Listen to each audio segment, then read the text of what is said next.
The east end of Oswego Lake is bustling with activity as LOIS contractors construct a temporary trestle dock at the McVeigh staging area, adjacent to the Lake Oswego Corporation Marina. The structure will extend northward into the lake 280 feet, with an angled arm positioned westward approximately 230 feet. Serving as supply central during the lake full portion of the LOIS project, the temporary structure will be a platform for cranes to load equipment and piles on barges, and as an area to fuse pipe segments for the interceptor pipeline. Due to excessive noise concerns, the contractors are using alternative methods to install the 18-inch diameter steel pipe piles that will support the structure. Although neighbors of the site still experience intermittent periods of drilling noise, a down-the-hole drill is considerably quieter than a traditional pile driver. The trestle dock is expected to be completed this week. As trestle construction nears completion, activity on the west end of the lake continues with ground anchor installation and pipeline pile support installation.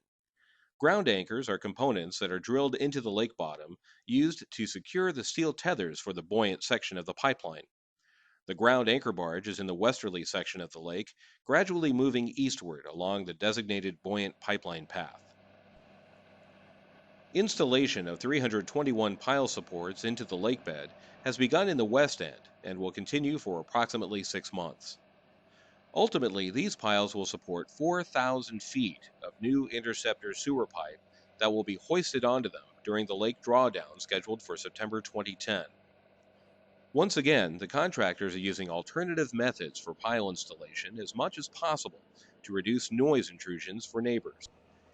A vibratory hammer generates vertical oscillating movements at high frequencies to remove inner soil stresses, so only limited force on the pile is needed to penetrate the soil.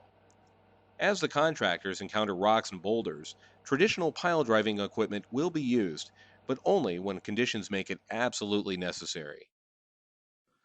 After a handful of piles is installed, the contractor will cut them off well below the lake surface at the required height to support the new pipeline.